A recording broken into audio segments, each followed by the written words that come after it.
One useful thing to know how to do in math is to classify numbers as into certain types of categories: prime, undefined, real, imaginary, and so on. That will definitely come up if you're taking a standardized math test or anything that's measuring your knowledge of high school, junior high algebra. I'm going to go through these numbers over here and let's see which ones match the definitions on the right. Everything on the right is present in at least one of these numbers. Some of them are present in a lot, some of them not so much. Let's see what we've got. Prime numbers. That's anything which is only divisible by itself and the number of 1. So 11, for example, not the number 1. The number 1 is not a prime number. That's a common mistake. So we skip that.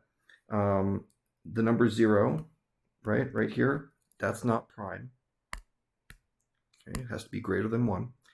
And I'm looking at the rest of these. I don't see any other prime numbers, just the number 11. Maybe I made a mistake. Maybe I missed something. We'll see.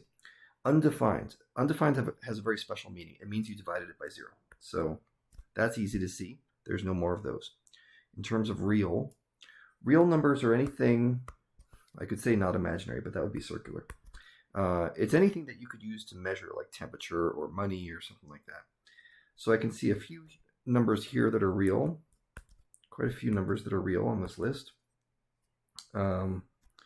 Basically anything that's not square rooting a negative. Ugly numbers are fine. All these things that I've listed are real numbers. Some of them are not real numbers. So for example, this is some kind of an imaginary term. It has a square root of a negative in it. This includes an imaginary term, the 8i. Okay. In terms of imaginary, and that means purely imaginary, there's only a very few things on this list. I think that's it. Square root of negative. That's the only purely imaginary. This, although it has an imaginary term in it, the 8i, is not purely imaginary because it has a real part. Complex numbers are anything that has real and imaginary parts to it.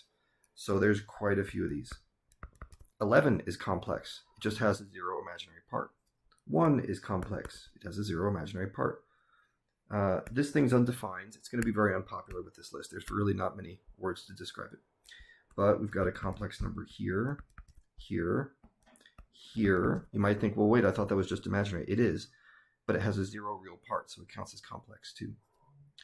A lot of complex numbers on this list. And finally, the one that people would probably notice first, this one.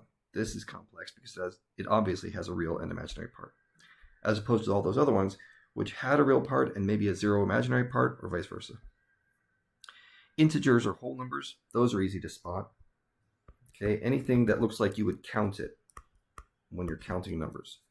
0 is an integer, but fractions are not integers, square roots are not integers. Rational numbers are anything you could write as a fraction nicely.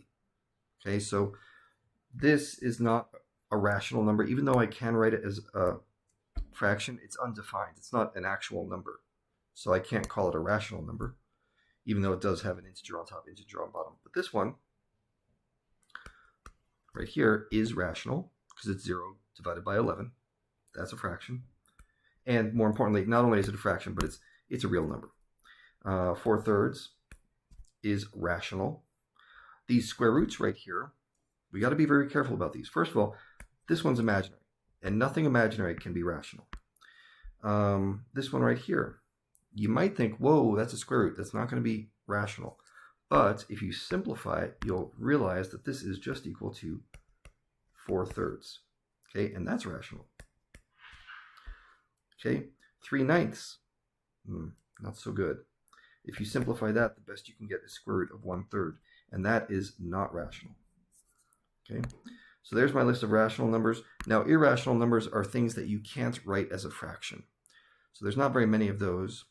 Looking over this list, first of all, this is not irrational because it's not even a number. It doesn't exist.